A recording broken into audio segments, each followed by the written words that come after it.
La première phrase du film Out of Africa qui a fait rêver le monde entier, c'était J'avais une ferme en Afrique.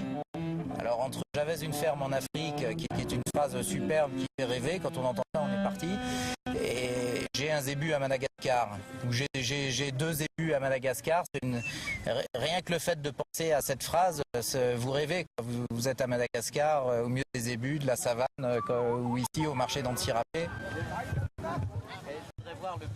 Stéphane Jay, installé depuis 10 ans à Madagascar, est pilote, musicien, farceur et philanthrope. Il est le fondateur de la ZOB, la très sérieuse Zebu Overseas Bank. Cette société d'élevage et d'agriculture est inscrite depuis quelques mois au registre du commerce d'Antsirabé, à 150 km au sud de la capitale malgache, Antananarive.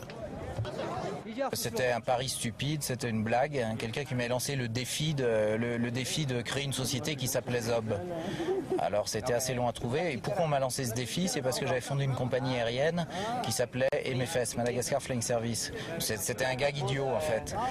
Donc ensuite, il a fallu trouver le concept. Et ZOB, Z, Zebu, O, c'était long. Il a fallu 5 ans en fait. Il a fallu 5 ans pour trouver le nom Zebu Overseas Bank. Mais pendant ce temps-là, le concept d'essayer d'aider les paysans en leur finançant des zébus était déjà en train de mûrir. C'est 600, mais c'était des génies, ça. Entre libéralisme et humanitaire, cette banque des pauvres propose via Internet à tous ceux qui veulent aider les plus démunis d'ouvrir un PES, un plan d'épargne zébu. Le capital de 1600 francs est bloqué pendant 2 ans. Il rapporte 7% par an. Avec cet argent, la ZOB achète un zébu et 10 poules pondeuses qu'elle confie à un paysan. Pour rembourser son crédit, le paysan s'engage à verser chaque jour à la ZOB le produit de la vente des œufs. Alors 5 à 525, celui-là. Loin de la charité, ce système de microcrédit adapté au pays permet aux plus pauvres qui n'auront jamais accès au système bancaire classique de sortir de la misère. 3 325 000. Mais il faut savoir que les plus pauvres dans le monde ont toujours des financements. C'est-à-dire il y a toujours un usurier qui est prêt pour 100% d'intérêt en 15 jours. C'est-à-dire il vous prête 10 francs, vous lui rendez 20 francs la semaine d'après. Et ça, on trouve toujours. Donc en fait, ces gens qui n'ont rien, qui à la limite ne savent pas lire ou écrire, n'ont aucun moyen de se défendre et n'ont aucun moyen d'avoir accès à un financement normal. Donc notre concept est surtout pas de donner une somme, parce que là c'est à fond perdu, mais de prêter à un taux normal, c'est-à-dire de prêter ou de louer le zébu. Voilà. Moi je vais imprimer les emails pour qu'on ait une copie papier, qu'on les perde pas. Le siège de la ZOB se limite à une seule pièce que se partagent le président de la société, Stéphane Jay, et son bras droit Benjamin Thévenot, premier salarié à plein temps. Victime de son succès, la ZOB va devoir s'agrandir et accroître ses effectifs en engageant une secrétaire et un technicien agricole. Pour l'heure, la société fonctionne surtout avec des bénévoles comme Jean-Pierre Lacarieux, cadre de banque métropolitain à la retraite. Mise en œuvre de la ferme de transit qui, elle, devient... L'astuce du système, c'est qu'on sort des sentiers battus des schémas occidentaux. C'est-à-dire que la première chose, c'est qu'on trouve le moyen de remboursement dans l'objet prêté. Mais l'autre astuce, c'est qu'on est en face d'un cheptel, que ce soit des bovins ou des volailles, qui produisent et qui laissent aux paysans le fruit de son travail. Donc l'investisseur qui va placer le prix d'un zébu va récupérer à la sortie le prix de son zébu plus des intérêts. Le paysan va par son travail récupérer les petits des zébus et de quoi rembourser l'investisseur. Et d'une certaine façon, on se trouve dans un contrat équitable où tout le monde trouve son compte.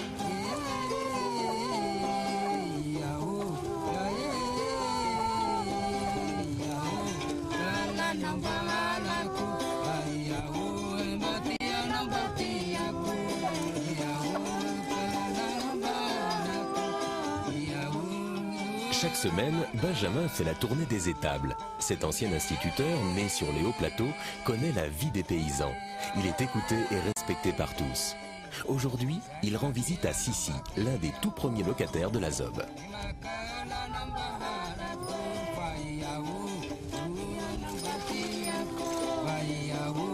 Aujourd'hui, je vais faire une inspection. Je vais voir l'état de nos zébus, si leurs détentions sont conformes, si l'état est conforme à la santé de la bête.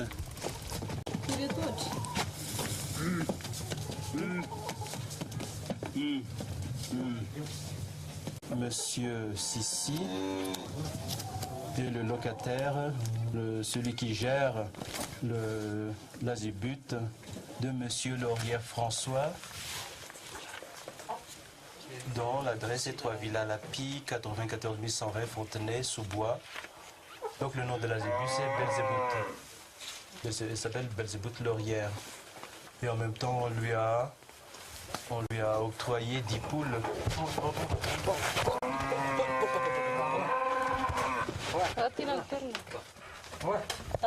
Sois calme, Belzébout. Il faut mettre la barre. Donc, il y a la zébout derrière, les 10 poules qui servent à payer le leasing, à payer le loyer par mois.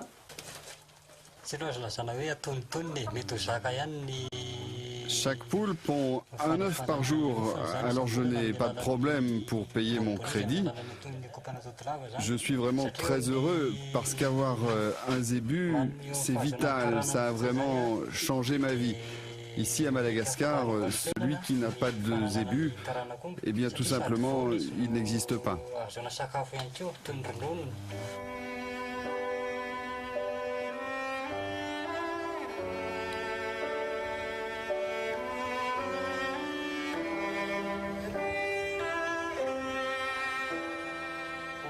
Le bœuf à bosse, importé d'Afrique, occupe une place essentielle dans la culture malgache. Sur la grande île, on estime le cheptel à 6 millions de têtes. La taille du troupeau est synonyme de richesse et donc de puissance. Le zébu est le pilier de l'économie et de l'ordre social. Il est l'outil indispensable au travail des rizières. Il joue aussi un grand rôle dans les cérémonies. Cet animal sacré est le lien entre le monde des morts et celui des vivants. Le sacrifice d'un mâle est au centre de tous les rites. Il permet de communier avec les ancêtres. La femelle, source de vie, est l'objet d'une telle vénération qu'on ne peut l'abattre sans l'autorisation d'un vétérinaire et l'aval des autorités.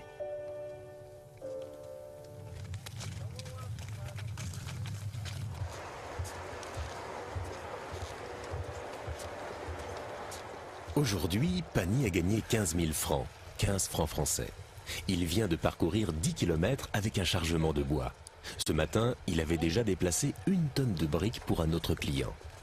Pani est tireur de charrette le jour, la nuit, il est le gardien du collège d'Antsirabé. Pour survivre, il est obligé d'exercer plusieurs métiers, mais il ne se plaint pas. Il dispose d'une pièce dans l'enceinte du collège pour loger sa famille, et la ZOB vient de lui proposer un zébu pour tirer sa charrette.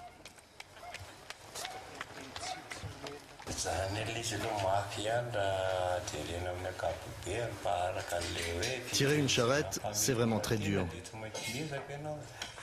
Mais je suis bien obligé de le faire si je veux nourrir mes 5 enfants.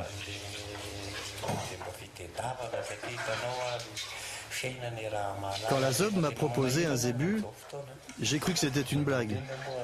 Parce que je ne pourrais jamais acheter un zébu de 800 000 francs, alors que je ne gagne que 300 000 francs par mois. Il faut savoir aussi qu'un zébu, au niveau prix, correspondrait pour un paysan qui n'a rien à un RMiste français qui a 2000 francs de s'acheter une fourgonnette à 70 ou 80 000 francs. Donc comment quelqu'un qui a un revenu de 2500 francs par mois peut se payer une fourgonnette pour aller travailler qui vaudrait ce prix-là en fait. Alors rembourser, comment le paysan qui finalement n'a aucun échange monétaire peut-il rembourser? Alors l'astuce a été de lui fournir des poules. On lui fournit 10 poules pondeuses en même temps que le zébu. Avec ces 10 poules pondeuses, il a environ entre 7 et 10 œufs par jour. Et on a fait le calcul qu'avec le prix équivalent de 2 œufs par jour, le paysan pouvait nous rembourser. Le zébu reste la propriété de l'investisseur. Maintenant, les petits du zébu, sauf le tout premier, mais tous les autres petits, c'est-à-dire entre 4, 5 ou 6 petits, seront la propriété pleine et totale du locataire, en fait, du paysan locataire. La première naissance reste la propriété de la zob, qui peut ainsi constituer son propre cheptel.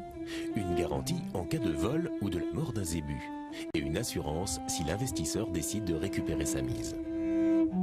Chaque samedi, l'équipe zob se retrouve à la foire d'Antsirabe pour acheter les animaux commandés sur le web.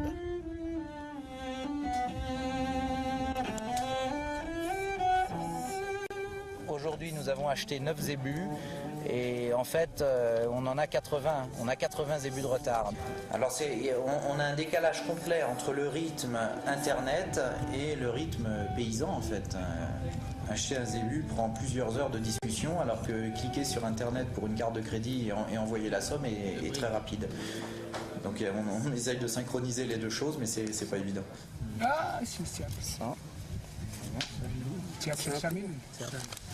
Brun ou noir, chacun veut un zébu à sa couleur fétiche. Et puis il y a ceux qui veulent un mâle pour tirer une charrette ou labourer les rizières. Et les autres, les plus nombreux, qui préfèrent une génisse pour le lait et pour les veaux. Je choisis les bêtes suivant leur robe, suivant leur état, leur santé. Il faut aussi que je vois qu'ils viennent d'une bonne région, pas trop loin des hauts plateaux, pour qu'ils s'adaptent mieux ici. Il ne faut pas non plus que la génisse, la zébu de génisse, soit trop vieille. Il faut qu'elles aient entre 2 ans et 3 ans. Avec la zob, l'investisseur n'est pas seulement un financier. C'est d'abord quelqu'un qui croit au bienfait de l'agriculture traditionnelle. Il ne pourra d'ailleurs récupérer sa mise qu'en francs malgaches inconvertibles. Mais qu'importe, il est le propriétaire d'un zébu dont l'existence est bien réelle. La garantie, c'est une question qui nous est souvent posée. Il y a plusieurs garanties. D'abord, on donne sous le certificat original de propriété, sous le timbre fiscal, on place un poil de zébu. Donc, vous avez l'ADN, le code génétique de votre zébu. La deuxième garantie, on prend la photo du zébu, vous pouvez le reconnaître, c'est-à-dire qu'on ne met pas n'importe quel zébu en photo. On prend aussi un relevé de la position GPS, donc les coordonnées, latitude, longitude exacte de la ferme. C'est-à-dire que si vous venez à Madagascar, vous voulez louer un hélicoptère, vous pouvez vous rendre directement sur votre zébu avec les coordonnées géographiques. On vous donne aussi le nom de la personne qui gère le zébu, c'est-à-dire que vous pouvez aller vérifier l'adresse. En fait, tout est vérifiable. Dès l'achat, les bêtes sont conduites dans un centre de remise en forme. L'étable est installée dans la ferme d'un voisin, en attendant la construction du camp de transit définitif de la zob. Les zébus, confiés à Rakout, le vétérinaire, viennent des élevages des plaines du Grand Sud. Ils sont exténués par des semaines de marche forcée. Nous les amenons dans le camp de transit afin de les retaper, en fait tout simplement, les revitaminer, les recalcifier. Souvent ce sont des bêtes qu'on fait 300 à 400 km à pied en courant, sans manger. Donc c'est pour ça que nous avons tous ces traitements, piqûres, déparasitage, traitements pour la douve. Ensuite, quand elles sont rétablies, qu'elles n'ont plus les os saillants, qu'elles n'ont plus les côtes visibles, on les met avec des mâles en fait pour les féconder, les saillir et livrer aux paysans des bêtes qui sont déjà pleines.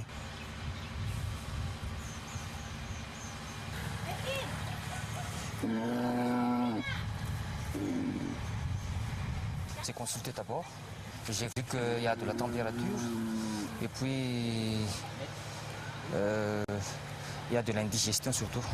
Alors j'ai fait une piqûre d'antibiotiques pour ramener la température à la normale. Et puis quelques cures de vitamines pour stimuler l'appétence de l'animal. Et pour l'autre, tout simplement un déparasitage externe et interne.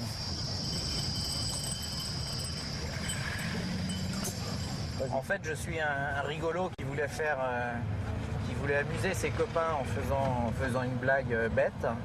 Et je me retrouve piégé entre guillemets, dans un plan humanitaire qu'il faut assumer, parce que c'est vrai que ma plus grande angoisse maintenant est de passer pour le Rosemary du bovin et de décevoir des gens qui m'ont confié de l'argent, et ça je ne les décevrai pas et j'irai jusqu'au bout.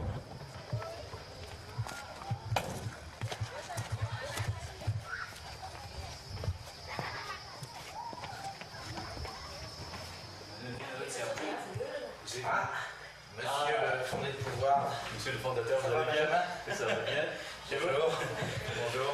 Ce sont les demandeuses de zébus. D'accord, ça se passe bien? Oui, ça leur intéresse vraiment.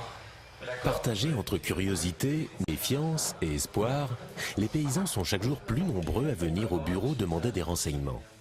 Marie et Rafid possèdent 2 hectares de terre qu'elles n'ont jamais pu mettre en valeur faute d'argent. Elles survivent en revendant dans la rue des vêtements usagés pour le compte d'un commerçant. Les 2 sœurs, toujours célibataires, habitent ensemble. Elles sont prêtes à accepter toutes les conditions de la ZOB pour avoir des zébus. C'est par le bouche à oreille que nous avons eu connaissance de la ZOB. Moi, je ne voulais pas croire que nous pourrions avoir un zébu aussi facilement. Nous espérons que le zébu va améliorer notre vie. Et puis, avec un zébu, ça sera peut-être plus facile de trouver un mari. Ouais, en fait, ça tombe bien, on pourrait le faire assez vite. Dès que vous avez fait Dès qu'elles auront construit les tables, Marie et Rafid auront les zébus numéros 127 et 128. Contre toute attente, l'offre d'achat des zébus est supérieure à la demande des paysans. Sur le web, la ZOB a déjà reçu l'argent pour acheter 200 zébus. Les ordres de crédit ne cessent de pleuvoir sur le site. On est quand même un peu débordé, on croule sous une avalanche d'avis de crédit, on a plein d'argent à la banque, il y a des virements qui arrivent tous les jours, et puis en même temps on reçoit des emails tous les jours, 10, 20, 30, 40 emails auxquels il faut répondre. Alors il y en a qui sont extraordinaires, je ne sais pas, des gens nous proposent d'organiser annuellement un bal des débutantes, où seraient invités ceux qui participent au développement de la ZOB. Il y en a d'autres qui ruminent un doute, qui ont peur que leur argent soit détourné vers les alpages suisses, vers un troupeau numéroté. On a des centaines de messages de ce genre, du Canada, du Japon, du Vietnam, des États-Unis, et surtout de France, de Belgique, des pays francophones. Pardon. Alors, nous sommes sur le site internet de la ZOB, la page de présentation, la liste du cheptel. Donc nous allons admirer Chetboun 006, qui est la zébute d'un pilote d'Air France, un ancien pilote de chasse qu'il aimait beaucoup, donc on lui a mis un petit cœur. Voilà. Belle zébute laurière. Voilà, belle zébute laurière. Et son gestionnaire, Monsieur Sissi. Voilà, ensuite la liste des gens qui sont en attente, qui attendent leurs zébus. Une grande partie du succès vient du nom, en fait, parce qu'on ne fait pas de l'humanitaire triste, larmoyant, on n'essaye pas de jouer sur la corde sensible, et pour la première fois, on essaye d'aider les pauvres en rigolant. Alors est-ce que c'est bien, est-ce que c'est pas bien, je sais pas, mais en tout cas, ça marche.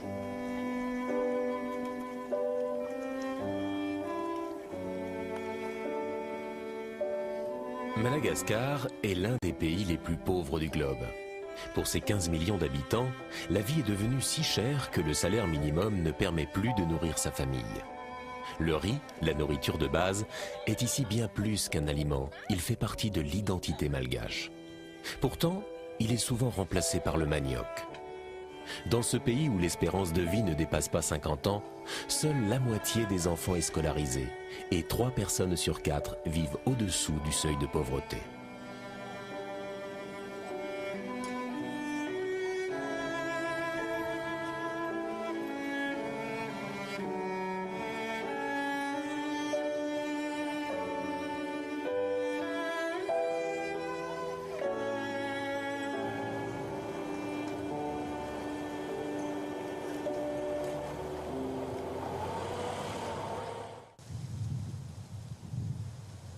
Les pauvres parmi les pauvres ont trouvé refuge à la Médima. Située à quelques kilomètres d'Antsirabe, la mission pour l'espoir et la dignité de Madagascar a recueilli 18 familles. Au programme, la réinsertion par l'éducation et le travail. Ici, chacun doit fabriquer ses briques et construire sa maison. Le riz pluvial permet de subvenir en partie aux besoins de la communauté, mais au quotidien, le manque d'argent se fait cruellement sentir. Avec les ébus de la ZOB, la vie de ces paysans a changé. Ils peuvent enfin tirer la charrue et surtout gagner un peu d'argent en revendant la bouse.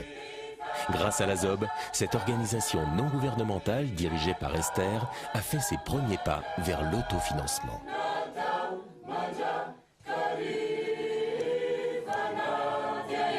Ça a beaucoup changé déjà la mentalité des gens parce que jusqu'ici, bon, on ne sait pas trop vers où aller.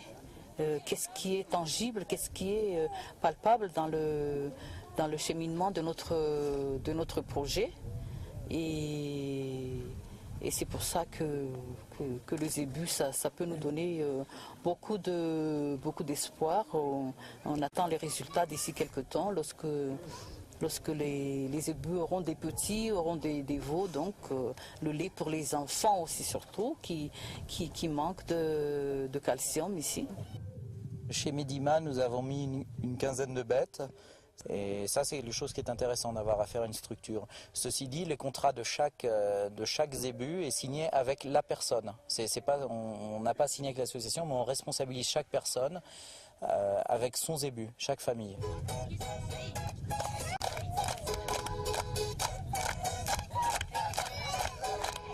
À Madagascar, sans zébu, pas d'engrais, pas de charrette ni de travail dans les champs. Donc, pas de récolte et pas d'argent pour acheter un zébu. La ZOB a réussi à rompre la spirale de la pauvreté.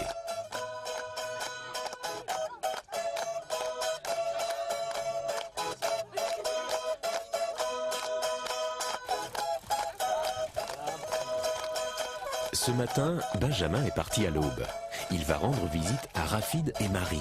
Les deux sœurs habitent un petit village situé à 10 km de la ville. Quand je vais inspecter un paysan, un demandeur de zébu, je me déplace chez eux. Puis je vois si les conditions sont conformes, c'est-à-dire il faut que les tables soient étanches, que ce soit plus assuré que les tables ne soient pas à plus de 20 mètres de la maison. Sinon, ça me fait peur un peu, parce qu'il y a quelquefois il y a les vols de bœufs.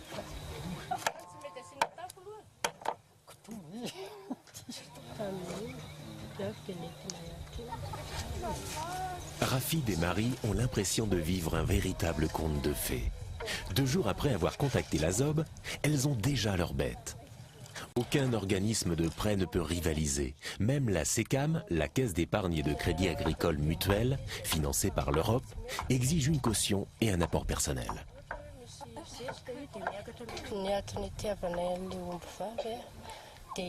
Nous avons choisi des femelles. Comme ça, nous aurons de la bouse et nous aurons du lait. Et puis, avec les veaux, nous pourrons avoir un troupeau.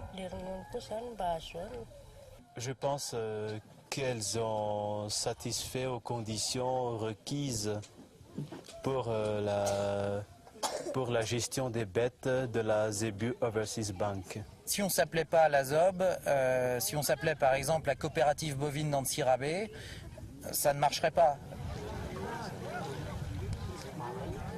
Pour aider les pauvres, il suffit d'amuser les riches. Comment un message aussi simpliste est-il autant porteur d'espoir ? La ZOB utilise la dérision comme arme contre la pauvreté.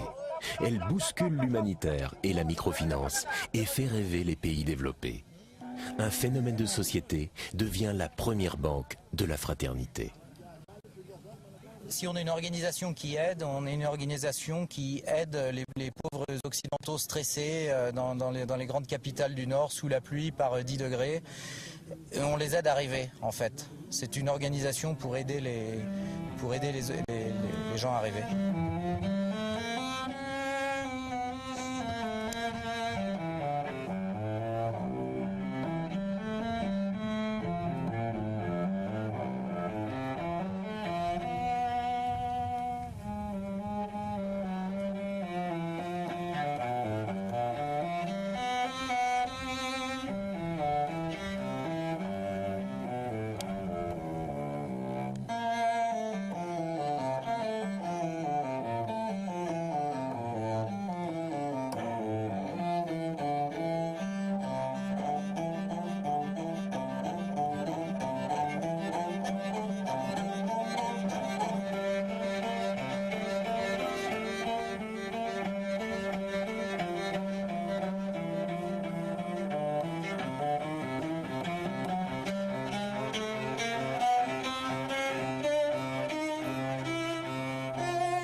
Ici, puisqu'en 1822, grâce à la pierre de Rosette, Champollion découvrait la clé des hiéroglyphes perdus depuis 15 siècles.